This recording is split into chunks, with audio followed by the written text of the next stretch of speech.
comunidad? Bueno, espero que estén muy bien. Aquí seguimos con el tercer video de teoría única de la enfermedad.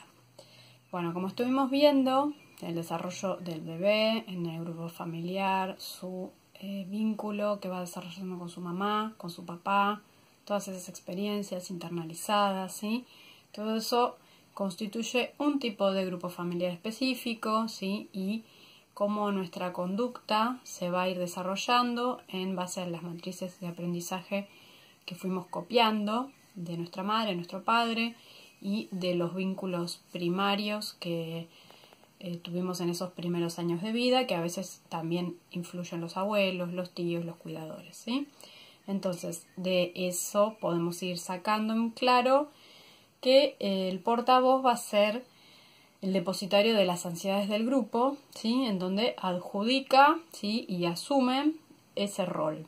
Y donde la familia segrega de alguna manera al enfermo o a este portavoz para que el grupo familiar pueda sentir alivio y quede todo el problema en el enfermo. Entonces hay una segregación en medio de ese grupo. Y por otro lado también está la inseguridad, ¿sí? Social que se instala en esto de la enfermedad y la salud, en donde siempre es más fácil proyectar en los enfermos los problemas y todos los demás estamos tranquilos, somos normales, estamos bien, somos aceptados. Entonces, de esto lo que vemos son las ansiedades que surgen ante la enfermedad, ante las situaciones de crisis que nos hacen tener que adaptarnos y aceptar que el cambio es parte de la vida, que son la ansiedad depresiva y la ansiedad paranoide. Esto siempre va a estar funcionando en nuestra vida, ¿sí? Porque estas dos ansiedades y miedos son las que nos han llevado a poder ir evolucionando, ¿sí? A poder ir construyendo nuestro aparato psíquico y a poder ir desarrollando conductas más adaptadas a los tiempos que fueron cambiando y siempre van a estar operando, esto ya lo sabemos.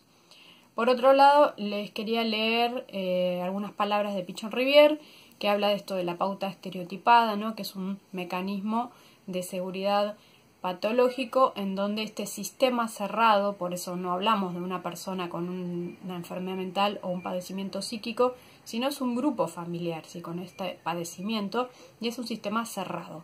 Para que esto cambie, ¿sí? Y esa depositación en la persona con este padecimiento se modifique, todo el grupo tiene que de alguna manera poder abrirse, aceptar ayuda, aceptar hacer un tratamiento, buscar ayuda, empezar a hacerse cargo del padecimiento y no seguir depositándolo, proyectándolo en el otro o en el afuera, ¿sí? En el afuera, en la sociedad, en otros grupos. Él dice, el sujeto que enferma psíquicamente lo hace porque ha asumido un rol particular, en cierta medida operativo dentro del grupo familiar, al transformarse en portavoz y depositario de las ansiedades del grupo. Se consigue un efecto que puede expresarse como superación de la situación de caos subyacente, ¿sí? Este caos que nos lleva a la crisis y que la crisis nos lleva a buscar soluciones. Entonces, ahí siempre estamos atravesando la contradicción, enfermedad, salud. Una vez que la crisis nos puso en alguna situación de buscar la salud, ¿sí? Un tratamiento, buscar un terapeuta, un médico, el tratamiento que sea, empezamos a atravesar la otra parte, que es ir hacia la salud. Y una vez que la salud se vuelve a recuperar o se empieza a mejorar, ¿sí?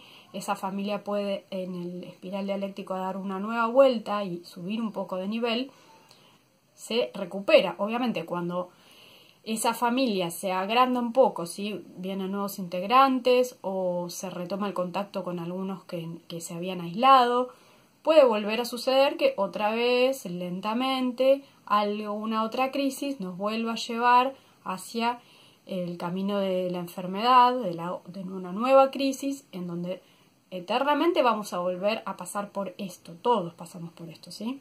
En las crisis de la vida, en las crisis de las etapas de desarrollo de cada uno, en la edad de cada uno. Piensan que tenemos crisis de desarrollo en la infancia, en la adolescencia, en la adultez, en la juventud, en la segunda adultez, digamos, después de los 40 hacia la tercera edad, siempre hay de este tipo de crisis, es normal. Entonces, la contradicción salud-enfermedad siempre está en nuestra vida como en lo nuevo, lo viejo, ¿sí? esto de lo asumido, lo adjudicado, todas estas cuestiones siempre están atravesándonos. Y luego, por otro lado, que el grupo que se transforma, ¿sí? El grupo se transforma en una empresa cuyo negocio es la curación de uno de sus miembros a través del esclarecimiento de todos. Estas son palabras de Pichon Rivière y me parece que es muy acorde, ¿sí? Esto de entender que el grupo toma esto, ¿sí? La curación, como algo de beneficio para todos, ¿sí? Pero lo hace primero a través de uno de sus miembros y luego está el beneficio para todos, el esclarecimiento de estas pautas, que a veces se puede trabajar, depende de qué orientación tenga el terapeuta, el médico, a veces se puede trabajar esto en abrir. Bueno, la crisis de él les está permitiendo a todos, no siempre se puede esclarecer tanto conscientemente, pero de todas maneras funciona de esta forma.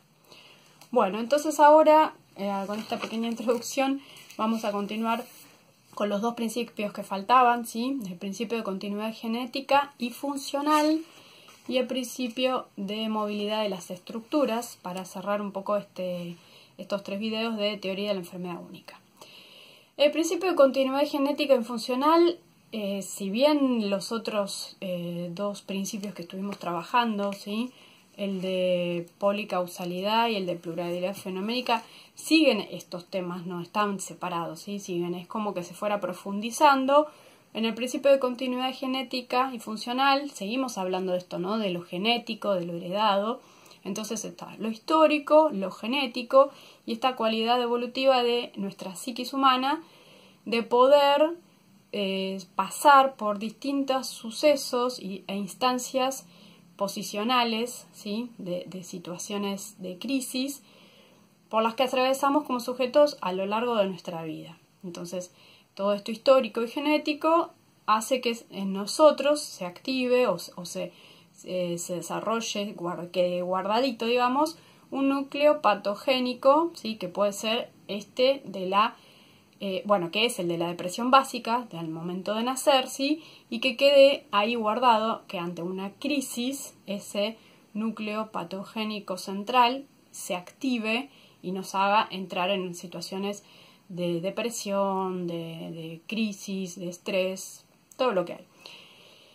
Entonces vamos a estar ahí en la contracción salud-enfermedad y yendo y pasando por procesos dinámicos y situacionales, ¿sí? Esta situación depresiva va a ser el hilo conductor en nuestra vida y un sujeto sano, porque esto pasamos todas las personas, ¿sí? Estas situaciones depresivas básicas pasan en la vida de todas las personas, pero un sujeto sano que puede manejar, la diferencia de un sujeto enfermo, una familia enferma, es que puede manejar y puede ir encontrando el medio para tolerar el monto de ansiedad, ¿sí? El monto de ansiedad y la plasticidad de las técnicas instrumentales y de las técnicas defensivas del yo para poder ir atravesando esto, ¿sí?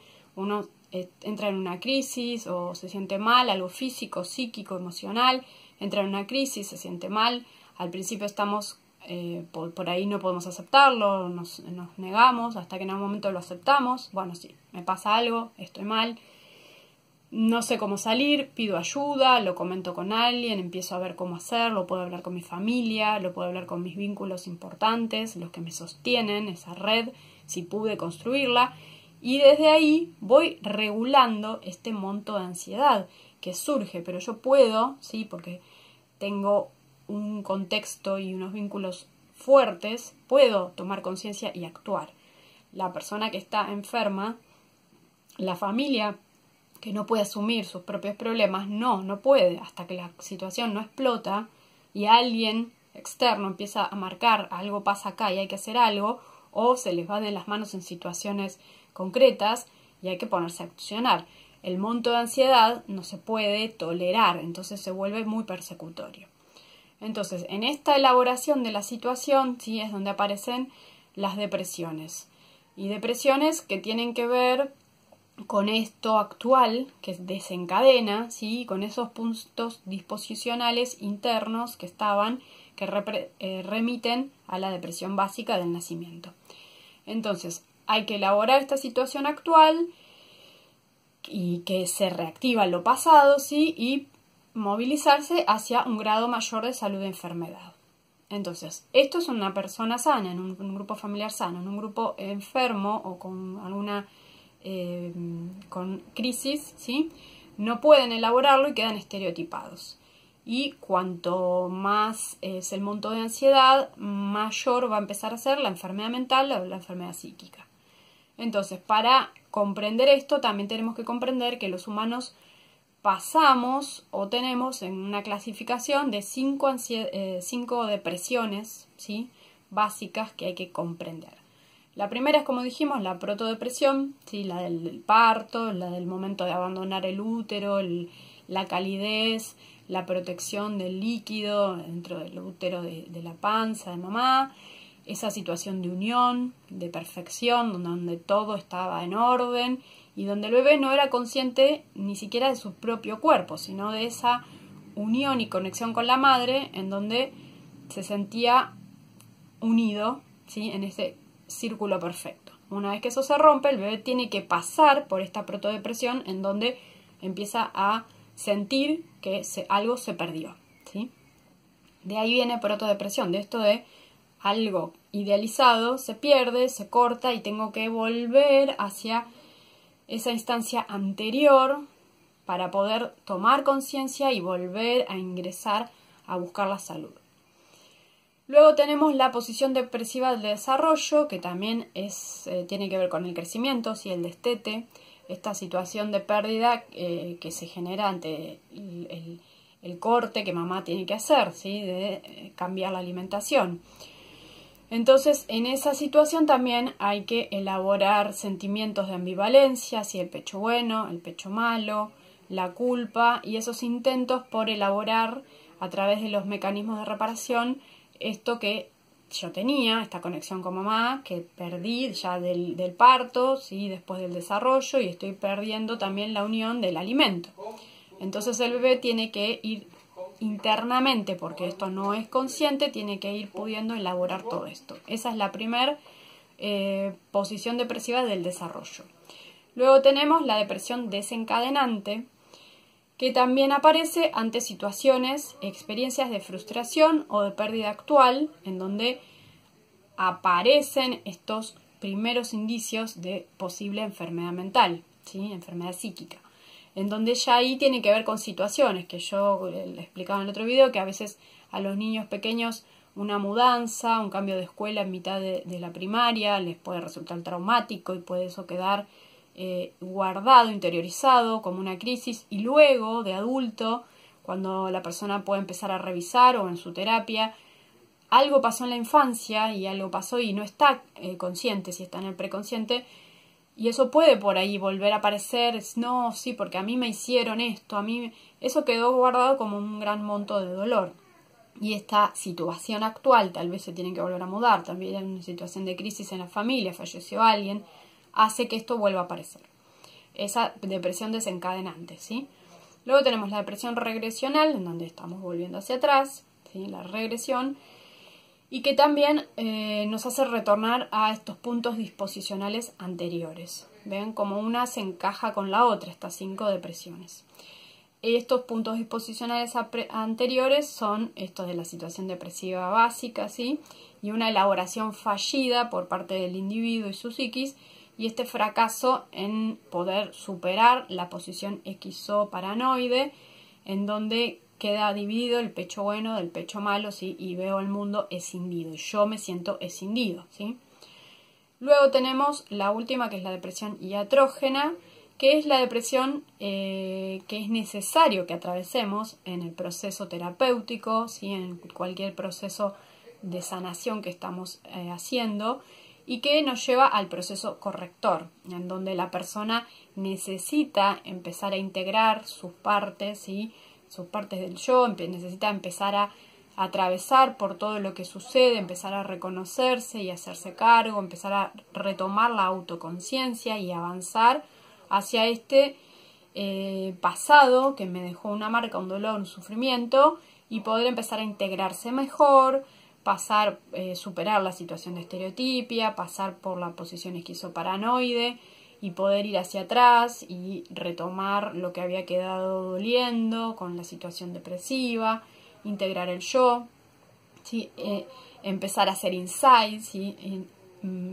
Reestructurar, ¿sí? Sus vínculos internos y empezar a encontrar un proyecto de vida, empezar a encontrar algo nuevo, ir hacia adelante y poder elaborar lo que pasó, pero poder empezar a mirar hacia adelante, ir hacia un proyecto de vida. Si estuve triste y esa tristeza siguió y no pude salir, no pude ir pasando por los distintos momentos, ¿sí? Tristeza, alegría, emoción, bajón, y no pude ir integrándolo y quedé en la tristeza y todo lo demás lo escindí y lo rechacé y dejé de ver situaciones agradables, divertidas, otras situaciones, no pasamos por una tristeza crónica, entonces quedé deprimido, quedé bajo uno de los dos polos y de las contradicciones de las emociones, y esto tengo que volver a poder enfrentarlo, ¿sí? A poder pasar por mis problemas existenciales y adaptarme activamente a lo que fue, a la realidad, a la situación y encontrar mi propio estilo de volver a reconstruir mi vida. Y ahí es donde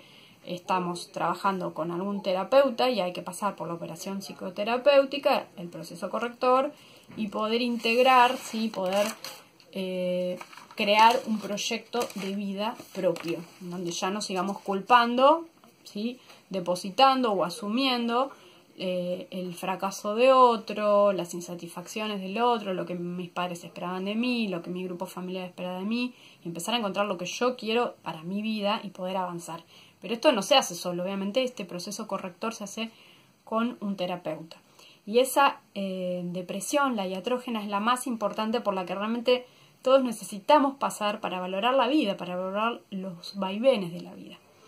Luego tenemos el último, el principio de movilidad de las estructuras, en donde justamente estamos diciendo esto, que las estructuras se tienen que mover.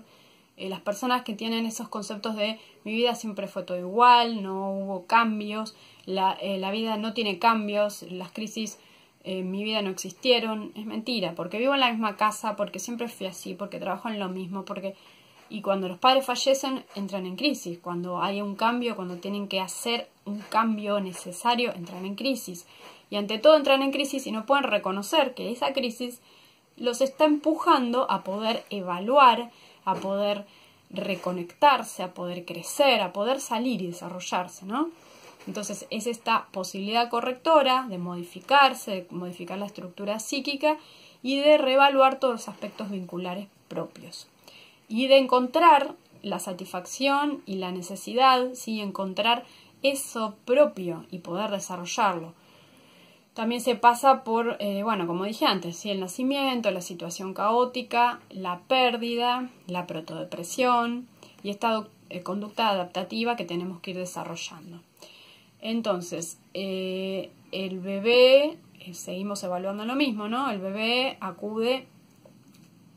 busca esa satisfacción física, fisiológica y necesita también el plus afectivo de la contención, del sostén de la madre, ¿sí? Del cómo le dio ese alimento, a través de qué lenguaje, si fue un lenguaje amoroso o agresivo, para que el bebé pueda representar todo eso dentro de sí y guardarlo como una experiencia positiva, como una experiencia amorosa. Porque luego el bebé, cada vez que tiene hambre, aparece la carencia, la necesidad, y espera que el alimento llegue, y el alimento no llegue, el bebé empieza a representarse esa situación en donde aparece mi necesidad, la carencia, y el otro me satisface.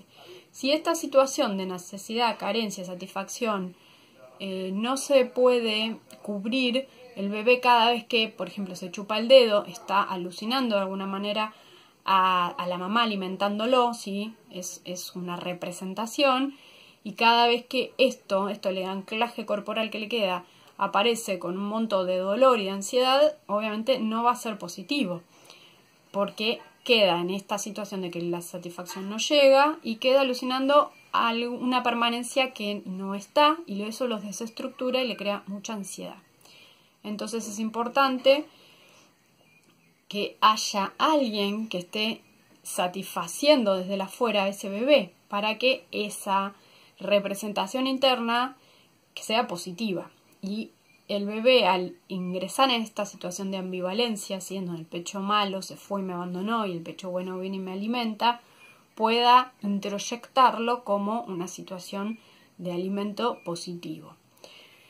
Bueno, entonces acá decía que la ambivalencia surge ante esto, el afecto positivo más la alimentación satisfactoria como una buena experiencia, y la otra es el afecto negativo, lo negado, queda guardado como una impronta de caos y de bivalencia, entonces no es satisfecho y queda con un monto de ansiedad enorme ante cada nueva necesidad que aparece.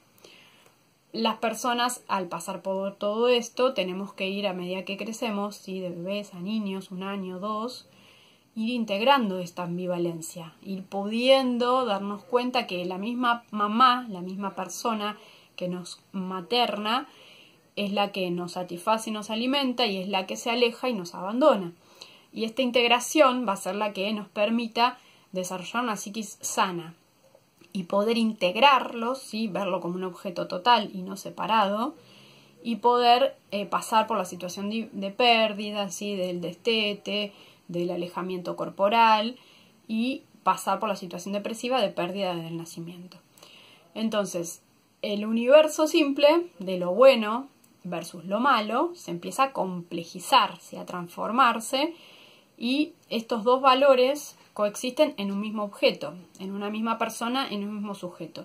Cuando uno empieza a crecer y a pensarse y a darse cuenta que los dolores de la infancia, la angustia, esos enojos que como bebés se sufre y no se recuerdan, son ante la misma persona, ante la misma situación. Mamá vino, me levantó, me alimentó, y después fue y me dejó, me abandonó, se fue a hacer otra cosa, se fue a atender a mis hermanos, se fue a atender a mi papá.